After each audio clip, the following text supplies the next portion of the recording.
For over 2 years, I have basically been saying the same thing, and that is you cannot rely on motivation. When I started my zepbound journey in February of 2024, I was full of motivation and this desire to change, and I was determined. So I started strength training regularly.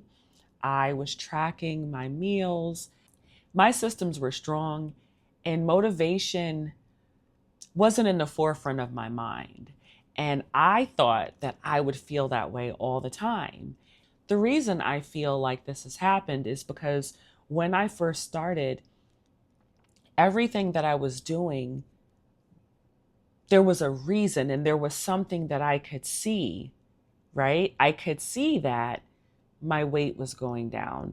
My health markers were improving. I was getting stronger. My body was getting more defined. Those are things that I could see. So when I got to a point where, okay, these are the goals I have, this is the body fat percentage I want, I got there. And a lot of times it's hard to keep pushing because it's like, okay, I've arrived. All right, well, you arrived because you were doing these things. And so it's so important to continue. There were a lot of different things going on, but at the end of the day, I gave myself excuses and I didn't stay with those systems that got me to where I was. I'm going back to my basics and atomic habits. I am going to create systems. And what I'm starting off with is one thing, and I'm going to walk 5 minutes a day. Not 30 minutes, not 10 minutes, 5 minutes a day. That's it. That is my goal. And I know that it could seem like, okay, well, what's 5 minutes going to do? It's not about that.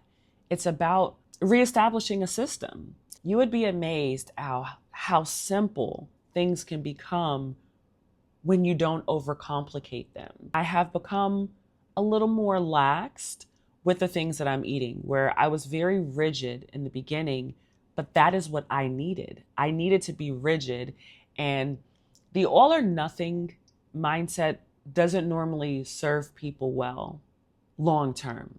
I knew myself and I knew the weaknesses that I had with eating certain things.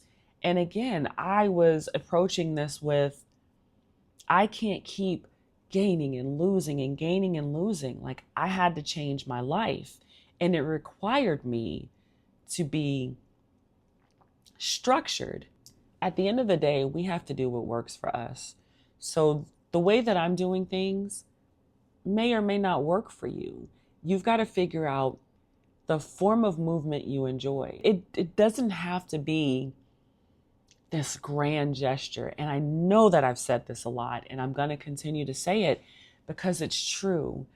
A lot of us, it's very tempting to go in with, I'm going to work out 5 days a week. I'm going to be drinking a gallon of water a day.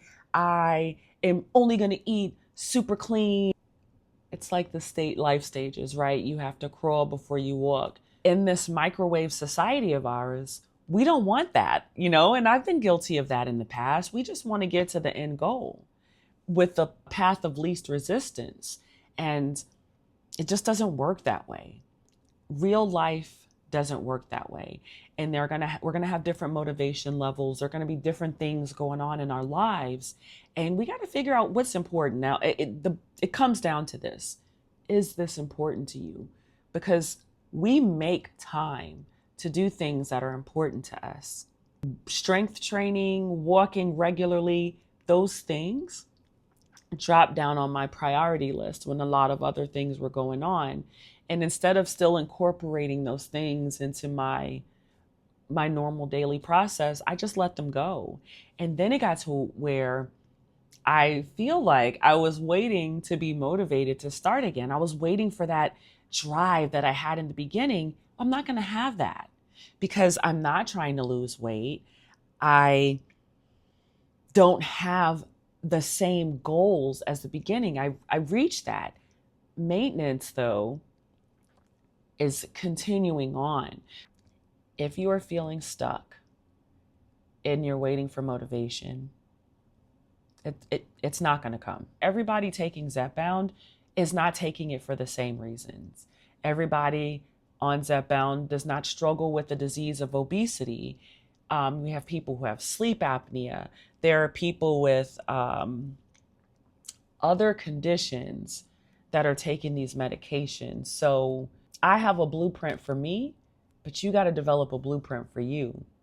And that's the key, right? Not beating yourself up for what you didn't do or what you did. Like, the past is the past. What we can control is what's happening right now. And the only person that can do it is you. You can have all the accountability buddies in the world. If you don't want to do something, you're not going to do it. Figure out one thing that you want to do and commit to that. Just commit to it and make it small. So let's say you have a goal of being able to run 5 miles. Why don't start off with, I'm going to run 5 miles a day. That is unrealistic. Now, for some people, that may be a realistic thing. But if you've been completely sedentary, that's not realistic. It's okay to make things small. It's all right to do that. I want you to know, and this is why I'm stuck on this right now. It is okay to start small. And we're not starting over. Because I don't look at this like, oh, I'm starting over with my fitness journey. No, I am working on developing a new system. And so for me, that's going to be 5 minutes a day. I would love to know, what are you going to work on? If anything, I mean, you may have things locked. And if you're someone that has been consistent and you have great systems in place, share in the comments and maybe you'll help somebody else with that. But that's what I'm going to do. And strength training is something that I will eventually get back to, but I'm going to be honest. It's not something I want to do at the moment. And when I get there, of course, I'll share it with you. Right now, we're focusing on walking. So that is it. I just kind of wanted to share that. Remember, we can share our journeys, but we should never compare them. Bye.